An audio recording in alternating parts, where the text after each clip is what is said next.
Assalamualaikum warahmatullahi wabarakatuh. Hari ini kita akan membahas tentang IT audit proses. Oke, jadi di pertemuan sebelumnya kita sudah bahas tentang resiko, kemudian manajemen resiko, mitigasi resiko, ya, dan juga COVID. Nah, hari ini kita akan singgung lagi yang sudah kita bahas kemarin, karena kita akan membahas secara keseluruhan fase dalam audit IT, gitu. Nah, kita bisa lihat di gambar ini, jadi materi di PPT hari ini adalah materi dari buku IT Audit ya. Saya tunjukkan dulu. Ini bukunya Information Technology Control and Audit oleh Angel R. Otero. Jadi PPT ini adalah kesimpulannya ya, nanti ketika kalian akan ingin membaca lebih detail, bisa membaca di buku ini. Oke.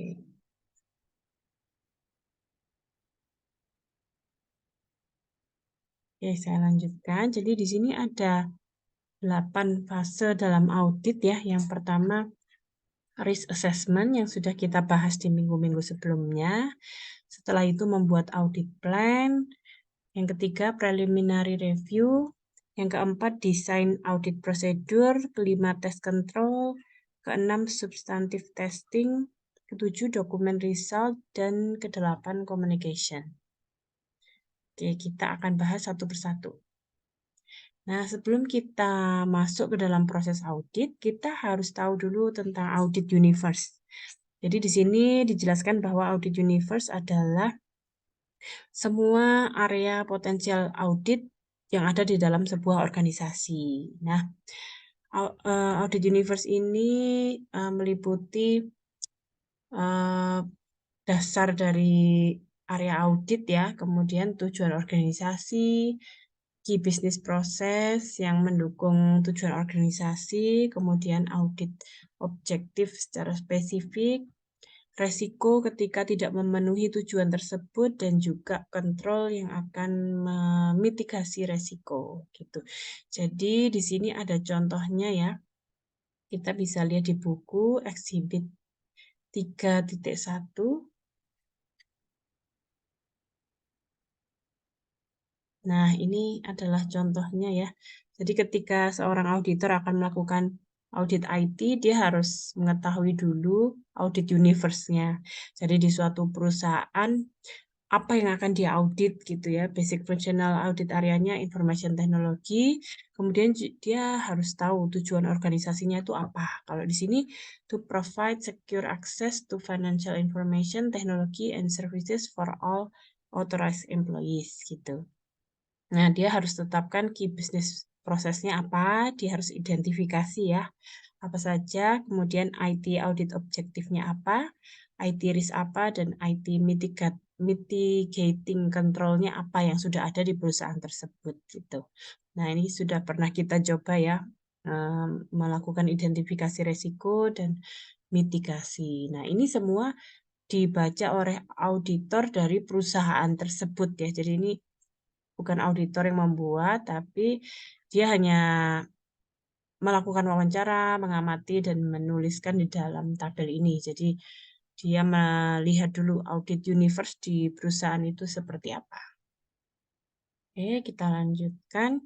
Nah, setelah audit universe,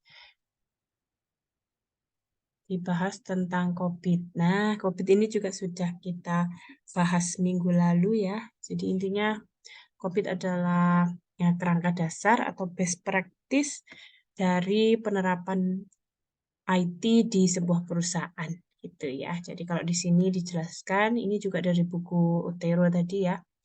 COVID adalah international set dari generally accepted IT practice atau kontrol objektif yang membantu karyawan, manajer, eksekutif, dan auditor untuk memahami sistem IT, tanggung jawab, dan menetapkan level yang cukup atas security dan control gitu.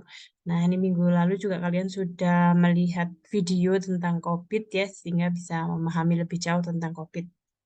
Oke, selanjutnya kita masuk ke langkah pertama, risk assessment. Jadi langkah pertama dalam proses audit tadi adalah risk assessment ya, kita lihat di gambar ini.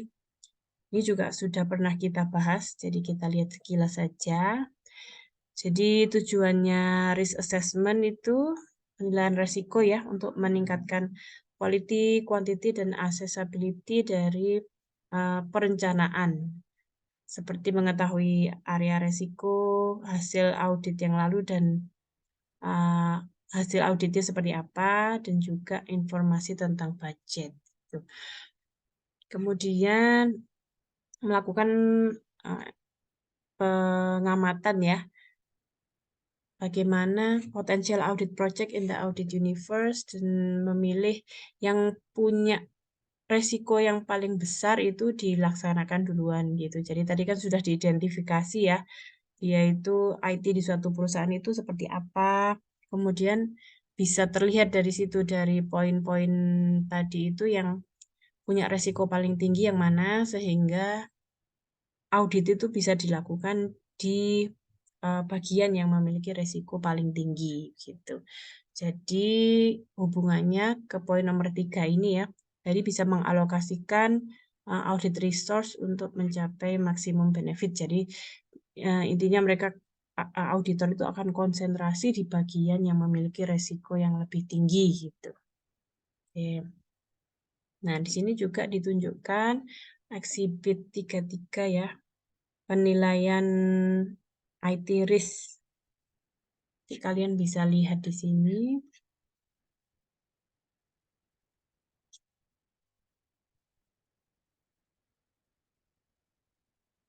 Oke. Nah, ini risk assessment example for IT functional audit area gitu. Jadi di sini pertama misalnya ada financial application ya. There is no offsite storage for data backup to provide reasonable assurance of availability in the event of a disaster gitu ya. Jadi ini ancamannya misalnya ada hurricane gitu ya, ada musibah bencana alam gitu ya, kemudian ada kegagalan sistem atau shutdown gitu, tidak ada storage untuk data backup gitu. Nah ini ancamannya ya. Ini kemungkinannya medium, terus kemudian dibuat dalam sebuah angka 0,5. Ini diperkirakan oleh auditor.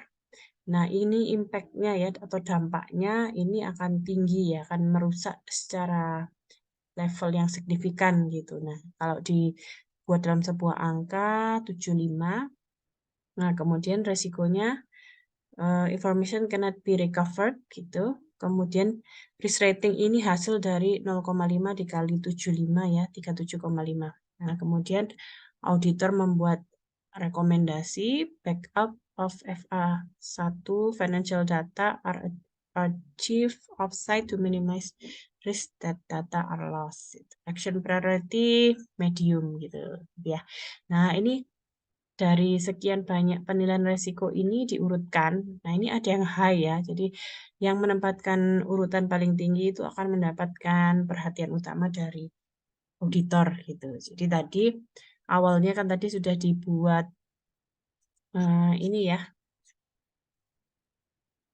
Yang pertama audit universe ini tadi dari audit universe ini kemudian diukur resiko dari masing-masing ini. Nah, setelah diukur resikonya, nanti akan dilanjutkan dalam proses selanjutnya, yaitu audit plan. Gitu. Kita kembali ke PPT dulu. Di sini dijelaskan step for risk assessment ya. Pertama, mengidentifikasi karakteristik dari asetnya. Seperti apakah yang diperiksa itu adalah financial application atau yang lain. Gitu. Kemudian, menetapkan vulnerability atau apa ya, kerapuhan dari asetnya itu, kemudian ancaman kayak tadi, contohnya tadi kalau kena bencana alam tadi ya, ancamannya adalah bencana alam. Kemudian menetapkan kemungkinan terjadinya, jadi bisa sangat tinggi, tinggi, medium, dan sebagainya. Setelah itu menetapkan dampak dari kejadian tersebut itu seberapa sensitif asetnya akan terdampak begitu ya. Kemudian dihubungkan dengan IT-nya, resiko IT-nya dan bisnis resiko, kemudian dihitung tadi ya yang dikalikan tadi, probability assign, kemudian yang terakhir memberikan rekomendasi gitu ya. Jadi itu tadi contohnya ada di tabel yang di buku, nanti bisa dibaca-baca lagi. Oke, selanjutnya menetapkan audit plan. Nah, setelah menghitung resiko ya, kita membuat rencana audit.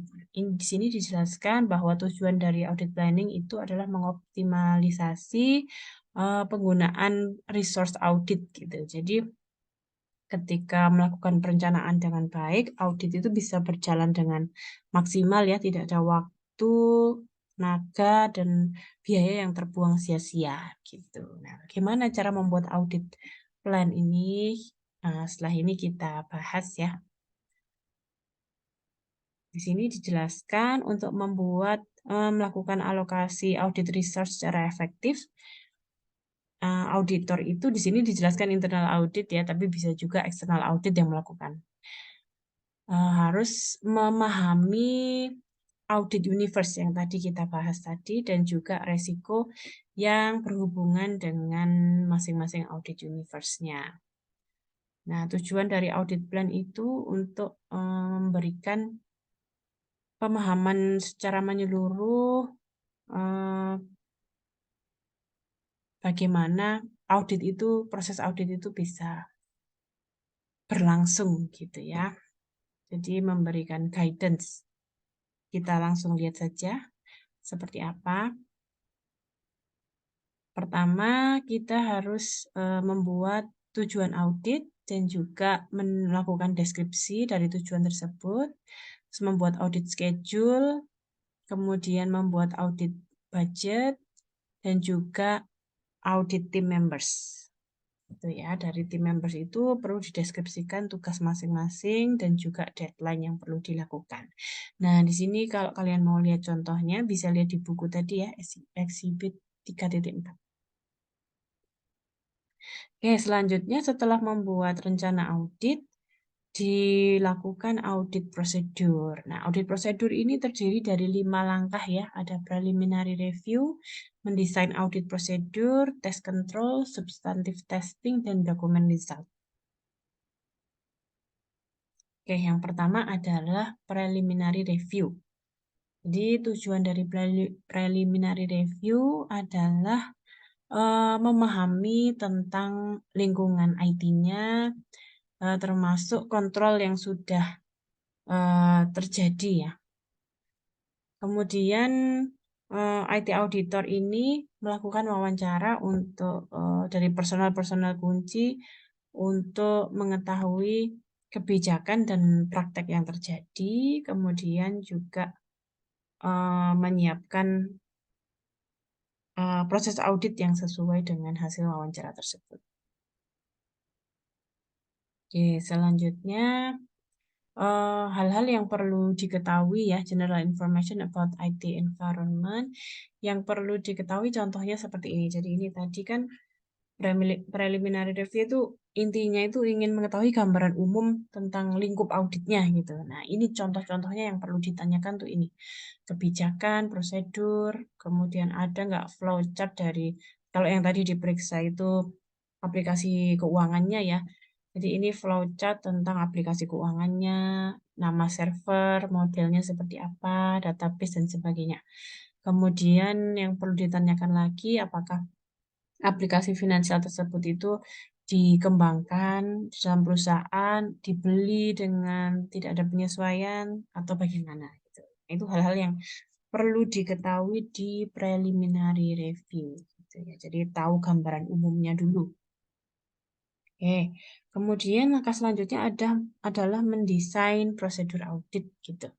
Kemudian ini langkahnya adalah menyiapkan audit program untuk area yang diaudit, terus menetapkan kontrol objektif yang dapat diterapkan untuk masing-masing bagian, kemudian mengidentifikasi prosedur dan aktivitas untuk melaksanakan tujuan tersebut. Tuh. Nah, ini prosedur audit ini dapat tidak usah disusun sendiri ya oleh auditor, tapi dapat menggunakan COVID seperti yang kemarin sudah kita bahas. Jadi di COVID itu sudah ada prosesnya, harusnya itu penerapan IT di suatu perusahaan itu harus ada apa saja gitu. Itu sudah ada di COVID. Jadi audit prosedurnya itu tinggal mengikuti kerangka yang disediakan oleh COVID. Nah, selanjutnya melaksanakan tes control ya. Nah, ini sama seperti proses audit keuangan. Tes control itu tujuannya untuk memastikan apakah SPI sudah berjalan dengan semestinya gitu ya. Apakah kebijakan dan prosedur yang ditetapkan perusahaan itu sudah berjalan, sudah diterapkan oleh karyawan sebagaimana diinginkan gitu ya. Nah, tes kontrol itu dilakukan dengan memeriksa bukti-bukti dokumen. Ini contohnya catatan rapat ya, terus catatannya programmer, sistem documentation, screenshot. Ini contoh-contoh bukti dokumen yang dapat diperiksa untuk tes control. Kemudian melakukan interview. Ini caranya dengan bertanya kepada karyawan-karyawan yang berbeda dengan pertanyaan yang sama dan membandingkan jawabannya. Ini jadi untuk memastikan tidak ada yang berbohong ya. Jadi ditanyakan ke beberapa karyawan dengan pertanyaan yang sama untuk memastikan jawabannya sama. Kemudian menanyakan pertanyaan yang sama pada orang yang sama dengan waktu yang berbeda gitu. Kemudian membandingkan jawaban untuk supporting documentation. Jadi misalnya ada dokumen ya, dia mau memastikan dokumen ini benar nggak ya, coba dia tanya sih ke orang, ini benar nggak aplikasi ini berjalan seperti ini gitu ya. Jadi dia bandingkan jawaban karyawan dengan yang ada di dokumennya itu sama atau enggak gitu. Nah, ini contoh-contohnya ya. Kemudian cara lain melakukan tes control adalah melakukan inspeksi dan juga personal observasi. Ya, jadi observation atau observasi. Jadi mengamati secara langsung kondisi yang ada.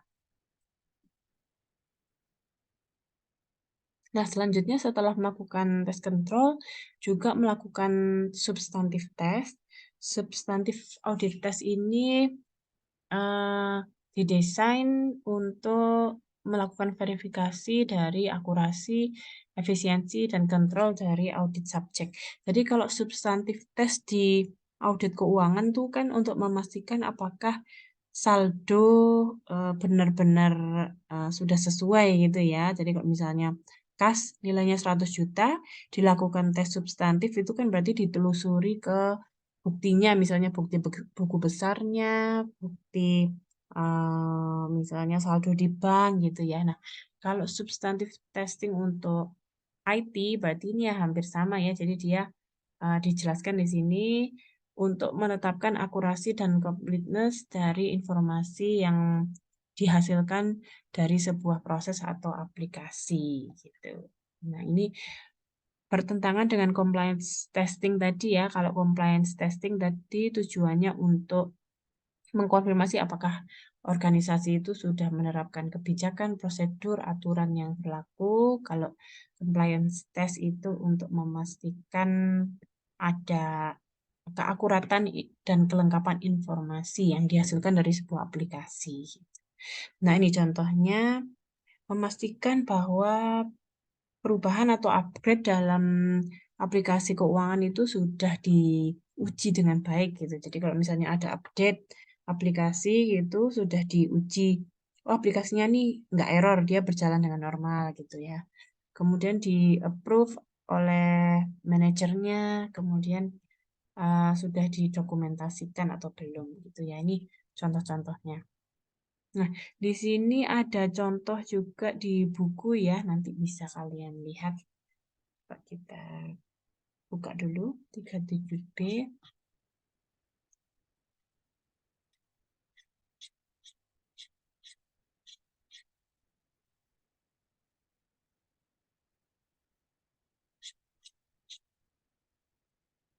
Oke, ini tadi contoh budget ya, budget untuk IT audit.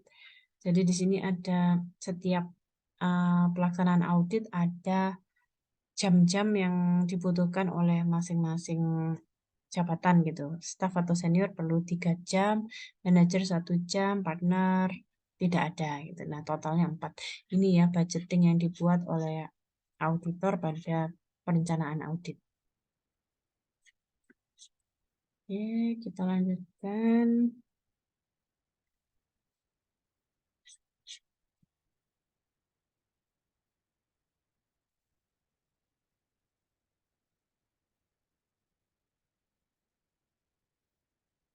Nah, ini 37A tadi ya.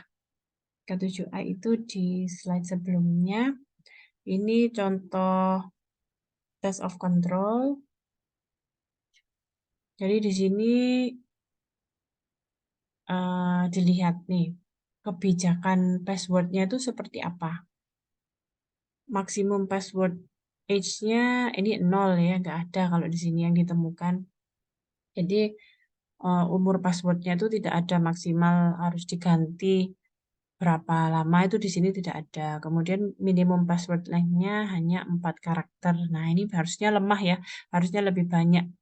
Misalnya bisa 6 atau 8 karakter. Kemudian passwordnya harus memenuhi hal-hal tertentu, di sini disable gitu. Nah, ini contoh bukti ya pemeriksaan untuk melihat kebijakan passwordnya itu seperti apa sih yang diterapkan gitu. Ternyata ini seperti ini. Nah, ini kalau sudah seperti ini tuh dia sesuai nggak dengan kebijakan perusahaan, sesuai nggak dengan standar yang ditetapkan gitu. Oke, kita lihat yang 37B. Nah, ini contoh dari ini ya yang selanjutnya tadi substantif test. Ya, jadi di sini local area network atau Windows-nya. Di sini password history-nya tidak ada password yang diingat. Minimum password age-nya 0. Minimum password length-nya 4 karakter. Password complexity disable. Ya. Nah, kalau di aplikasi Financial X, di sini keterangannya B. Nah, kita lihat ya di sini password security setting sudah dikontrol melalui Windows Operating System gitu. Nah, itu penjelasannya ya. B berarti sudah dikontrol. Nah, financial application Y option not available, application limitation. Kemudian di sini 90 hari. Nah, ini keterangannya C ya. Password security setting such as minimum password age, minimum password length, password complexity, consistent with the company policy, promoting an adequate level of security. No exceptions noted. Gitu. Nah, yang C ya, gitu ya. Jadi, oleh auditor diperiksa seperti ini. Ini untuk hubungannya dengan password tadi ya. Jadi dia beri komentar untuk masing-masing aplikasi yang diperiksa. Oke, kita lanjutkan ke poin selanjutnya. Nah, setelah itu sudah selesai ya, ada hasilnya. Jadi di sini dokumen result. Di documenting result itu setiap langkah atau prosedur yang dilakukan dalam proses audit itu harus didokumentasikan. Nah, di sini dijelaskan audit result should include a description of audit finding, conclusion, and recommendation. Oke, kita lihat lebih jauh ya tentang audit findings. Jadi di sini auditor mengidentifikasi situasi di mana kontrol, prosedur, atau efisiensi masih dapat ditingkatkan. Jadi temuannya itu intinya itu, mengidentifikasi hal-hal yang bisa ditingkatkan lagi terkait dengan IT. Temuan ini mengidentifikasi dan mendeskripsikan ketidakakuratan, efisienan atau ketidakcukupan pada control audit subject ya. Ini tadi ya, berlawanan dengan ini. Oke. Nah, ini contohnya. Contoh dari IT audit finding itu a change implemented into a financial application that did not include proper management authorization. Jadi pada suatu hari dirubah ya aplikasinya, ada sebuah perubahan di dalam aplikasi tersebut, di mana perubahan tersebut itu tidak melewati persetujuan dari manajemen itu. Nah, itu adalah sebuah temuan audit gitu. Nah, contoh lain adalah IT auditor ini menemukan bahwa prosedur manual dari organisasi itu tidak membutuhkan izin dari manajemen sebelum diterapkan dalam aplikasi gitu. Jadi itu contoh dari temuan-temuan audit. Nah, cara mendokumentasikan temuan audit tadi atau audit finding itu adalah perlu dituliskan IT environment-nya. Jadi operating system hosting the relevant financial applications evaluate. Nah, IT environment-nya apa, kemudian IT area yang terdampak itu apa, itu ya ini contohnya yang dalam kurung itu contohnya.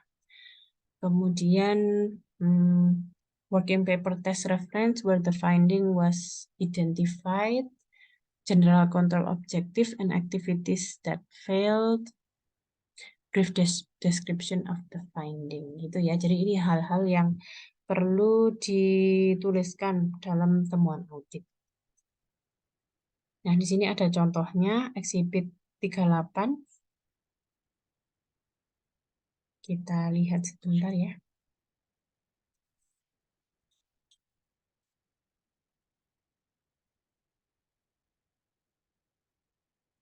Nah, ini contohnya temuan audit gitu. Nah, ini nanti bisa dibaca sendiri ya. Contoh dari temuan IT audit. Oke, kita lihat selanjutnya. Ini temuan ya, hampir sama penjelasannya dengan yang tadi. Nah, setelah menuliskan temuan tadi, kemudian dituliskan kesimpulan dan rekomendasi. Nah, kesimpulan itu adalah opini auditor yang didasarkan dari bukti-bukti tadi yang didokumentasikan, yang menentukan apakah subjek area yang diaudit tadi memenuhi tujuan audit. Kemudian semua konklusi atau semua kesimpulan itu harus didasarkan dari data yang dikumpulkan ya, dan didokumentasikan. Jadi kesimpulannya biasanya sudah memenuhi standar atau belum, sudah sesuai dengan kebijakan yang diterapkan oleh perusahaan atau belum, seperti itu ya. Kemudian rekomendasi itu saran-saran dari auditor kepada perusahaan. Gitu. Nah, terakhir tahapnya adalah communication. Jadi setelah memberikan temuan, conclusion, dan rekomendasi, hasil tersebut dikomunikasikan ke manajemen gitu ya. Jadi komunikasi itu adalah kunci sebuah proses audit gitu. Jadi kalau misalnya ada temuan tapi auditor tidak bisa menyampaikan dengan baik, maka perusahaan tidak bisa membetulkan gitu ya. Jadi apa yang salah di IT auditnya gitu. Kalau tidak ditangkap dengan baik, maka tidak bisa dikoreksi dengan baik oleh perusahaan gitu ya. Oke, nah semua ini tadi finding, conclusion, dan recommendation itu dituangkan di dalam manajemen letter ya. Di sini ada contohnya kalau kalian nanti mau membaca lebih lanjut. Oke, di sini kesimpulannya ya dari audit proses. Jadi ada comprehensive understanding, kemudian melakukan risk assessment. Di sini ada prosesnya ya, risk assessment. Terus menentukan objektif dan konteks, membuat audit schedule, audit budget dan scoping, kemudian menentukan audit tim. Nah, ini semua masuk di audit plan ya. Yang pertama tadi risk assessment, masuk ke audit plan. Kemudian yang ketiga audit prosedur, preliminary review, jadi memahami gambaran umumnya dulu, kemudian mendesain prosedur audit, kemudian kontrolnya setelah dievaluasi, dia melakukan test of control. Nah, biasanya misalnya test of control itu sudah baik ya, kalau di penjelasan di buku ini dia tidak perlu melakukan substantive testing, tapi biasanya 2 uji ini selalu dilakukan oleh auditor, jadi untuk memastikan bahwa IT itu berjalan dengan baik gitu ya. Kemudian hasil akhirnya adalah result and communication. Oke, seperti itu kesimpulan dari proses audit dari awal hingga akhir.